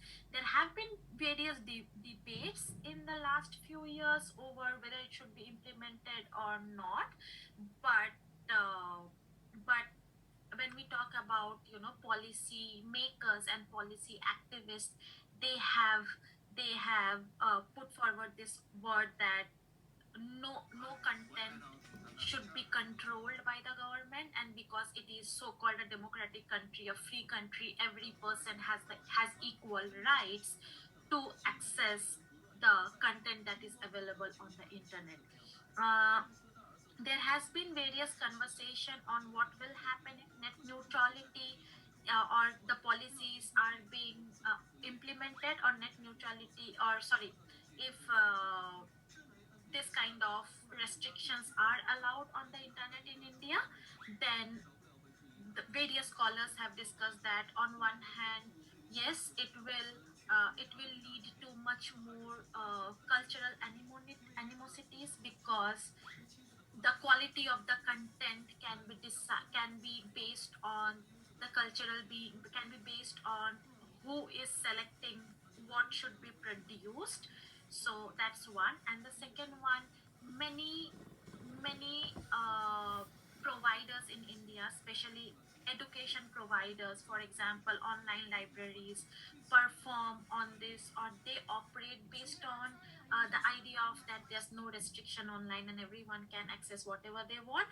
But with the restrictions, many of these online platforms might be shut down, and people might not be able to access the important contents as well.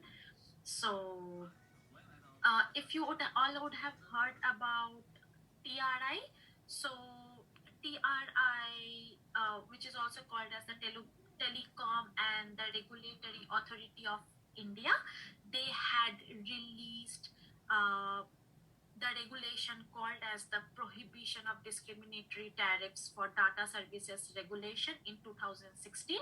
And according to this regulation, no one has the right or no one can put any restrictions on the content that are being streamlined on the various networks.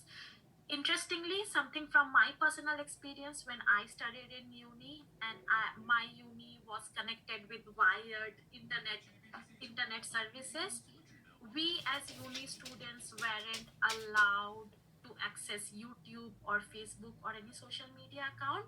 So at that time, the net neutrality wasn't taken much seriously, and there were various sites which were blocked by the internet service providers in different sections of the country.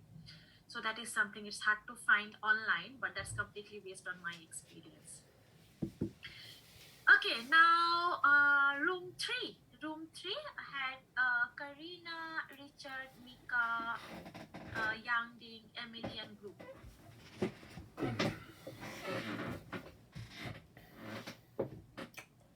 Yes, what did you all discuss?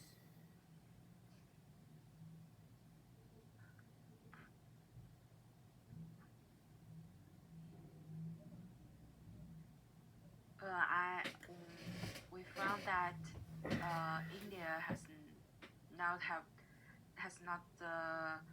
exactly the policy of the net neutrality, but there is instead they published a prohibition of discriminatory for data service regulations in 2016. And we also found that the question is, what is the biggest company ISPs in India?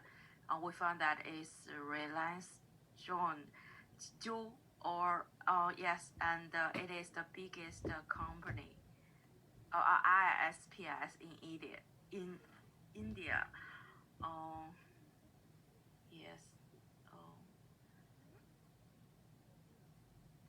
Anyone can add more details? Yes, anyone from the group? Thank you so much.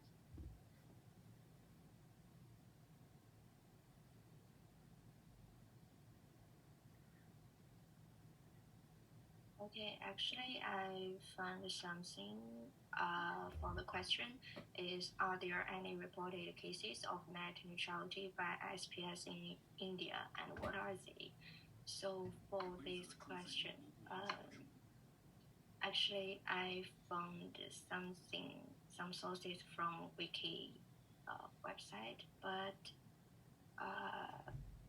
hang on. Can I share my screen to you, Adam? Okay. Yes, of course. Wait a second. Okay.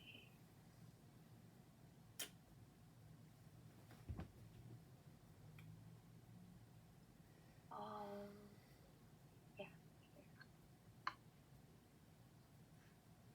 Okay, so for this question, I'm searching this one, the net neutrality debate in India.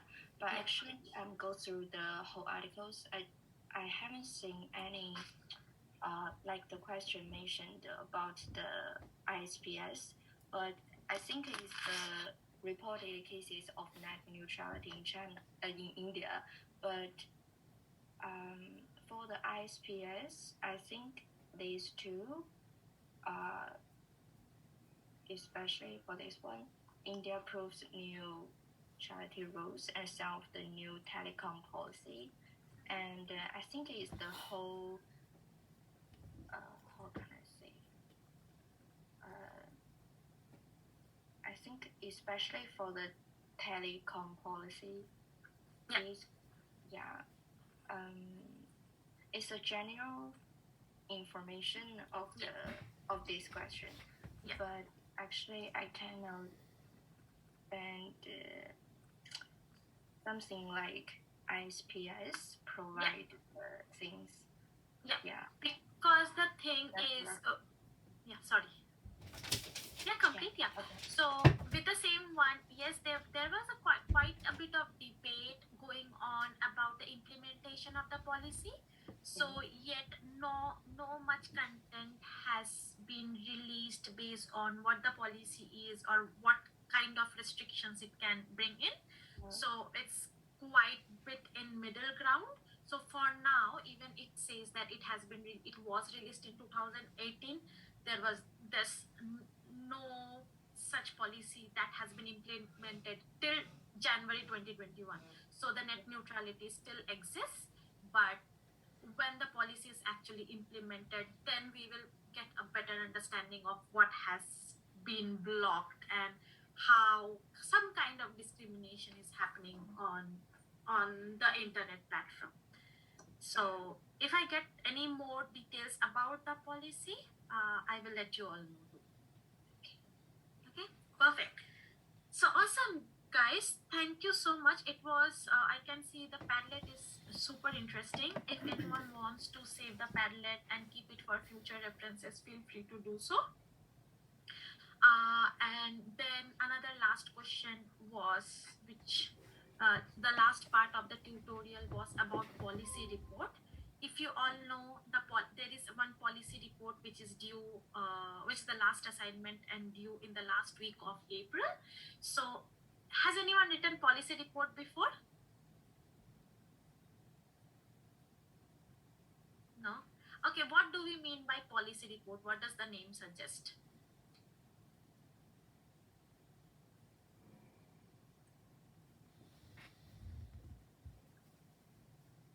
What does the name suggest? What does the name policy report suggest? Anything? What's your idea on policy report? Don't fear if you're saying anything wrong. Until you're saying anything that what makes me happy and that what is important as well. So what do you think a policy report would mean? I think we need to analyze the policy in different countries, in different background. Perfect. Very good. So there are two different kind of report. One is an essay kind of report. The second is policy report. So in policy report, what you have to do is you are actually going to analyze a policy and give recommendations to the government if some changes need to be done to the policy or not. Right? So that is called as policy report. So what you are going to do is, as you will start off with thinking about one particular policy from one particular country. Think of what the policy is doing, then compare the policy with similar policies in other parts of the world, see the pros and cons, and then accordingly make recommendations to the government as in what needs to be done to the policy, or what changes needs to be done to the policy to impact the society in a much more positive way.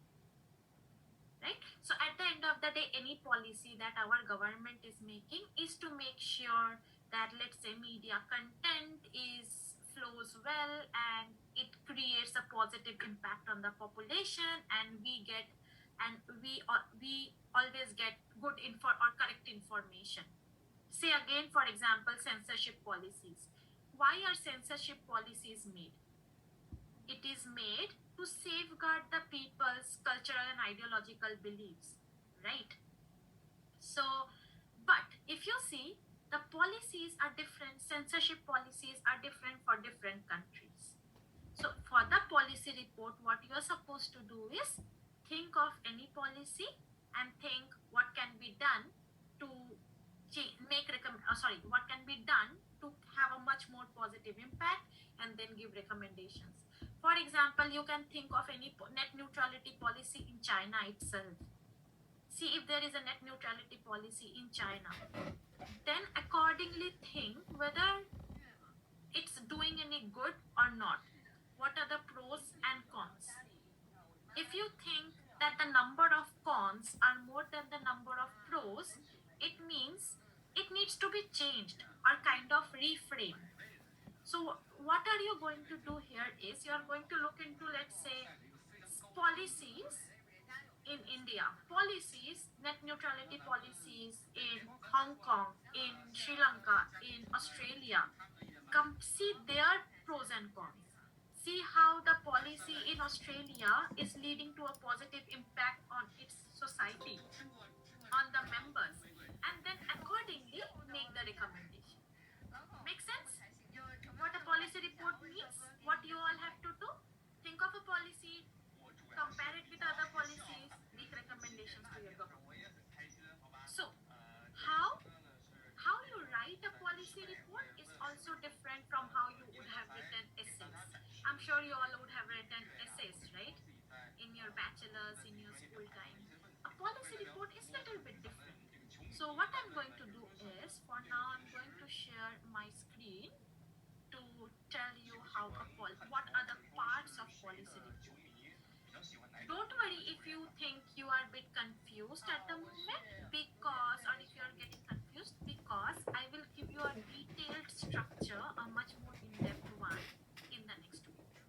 This week, I just want you all to have it in the back of the mind, so you can at least start thinking of what policy you might need to want to work on. Right? So the first part of the policy report is called as introduction. In the introduction, you are writing, as I said, what you are doing, why, what policy you are taking, from which country, why you are taking that policy, and how are you going to analyze that particular policy. So it is moreover a summary of the key findings of your policy report. Forget about the executive summary or so-called introduction. It is something you need to write at the end of the document, because it's going to change. Until you write the conclusion, it's going to change. Then, second one is background. This is the place where you are going to get into details of the policy, the history of the policy. Say if I am again talking about the censorship policy of Malaysia, it has been changing every 6 to 7 years. So I can say the censorship policy in Malaysia was created in 1956, and then it was recreated in 1960 because of this purpose. It was recreated in 1977 because of this purpose, and then it was recreated in 1999 because of this purpose. And these are the changes that had happened over time. So what you can do here is you can use graphs, you can use diagrams, you can use images to explain your background in detail. So clear? First is introduction, executive summary, which mentions the key points of the overall report, and second is background. In case at any point you think I am not clear, just stop me and ask any questions. Next is the main body. This is the main body where you are going to analyze, right? Where you are going to analyze various policies and include your findings in detail. What is the pros and cons of the policies? What are these policies doing to the society? What are these similar policies in the other part of the world doing to their citizens? How can the pros from those cities or countries can be made or can be implemented in this policy to impact the citizens in a much more positive manner? So this is the main body where you do the critical analysis. You can take again, you can use data, you can use diagrams, you can use case studies. Case studies, say for example,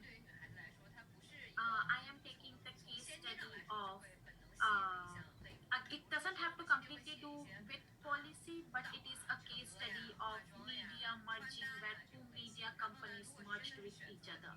So I can take that company as that particular media merging as my case study and then explain.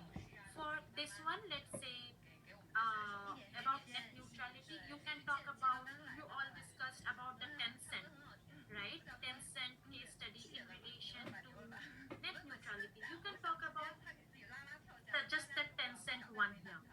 What is net neutrality doing in this context? What are the pros and cons? What else can be done? So this is the body where you give a in-depth understanding of the policy and any case study related to the policy. So you see in the first one, the difference between the background and the main body is background, you are giving a historical analysis of the net neutrality policy, whereas in the main body, you are implementing that policy to a case study and explaining it accordingly. Now, policy implications. So in this section, you are going to make recommendations. So for now, you know what the policy is. You know how the policy is changed. You know the application of the policy. Now, based on all this analysis, you have a good idea of whether the policy is good or not, right? So in this section, you are going to make recommendations to the government that this is how the policy needs to be reframed or changed. Why it needs, you won't just say what needs to be changed, but you are also going to give justification of why it needs to be changed, right? What steps or what actions should be taken to address this policy, but this particular policy issue, right? So this is called as implications, policy implications, and this is one of the most important section which will prove also how well you are able to analyze policies now. For now, what I can see is you all can understand policies really well. You all have that research capability. Now, in this one, it's not just about research capability, but giving a final form to the research that you all did. And then lastly, bibliography. Bibliography should be in Harvard style. Don't worry about it right now. I will come back to the bibliography and those parts again when I discuss the policy report and the contents in detail. There are few examples up there on the links. I will also provide other similar examples again in week 3 and 4 to help you guide in writing the policy report. Okay, so the policy report will be in group. So I will send you the group names for the policy report and will upload it on Google Drive so you can see who your group members will be, and accordingly you all can think of the policy based on which you can work on. Make sense, everyone? Yes? Okay, I need a yes or no to know whether it's clear or not. Excuse me, I have a question. Yes? Is that okay to share this slide to us? Yes, the slide? Yeah, about the structure. I will give you more details of the structure, but definitely you can have a look at it right now too. Yeah, so this is the introduction. Just give me a moment. Okay. Introduction. So if you want, you can take a screenshot in case. Introduction and background. Then the third one is main body.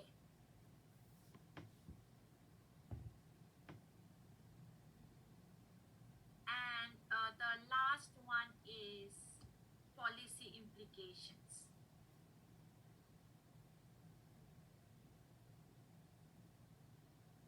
After this, it's bibliography.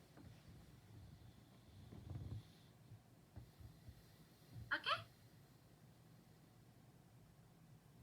Any other questions or doubts? I only have one question. Yeah. It's about group. So it's in with the presentation group. No, that will be completely different. Oh, really? Okay, thank you. Any other questions? So like for the policy report, the policy issue we can choose by ourselves, right? Or Yes. okay, and it can just like select it in our each of week, like based Yes. on topic. Okay. There's no hard and fast rule that you have to discuss the policies that were discussed in the class, but I would suggest that if you would take something related to the topic contents and the readings, then that might give you much more materials to refer while creating the policy report. Okay, got it. Thank you.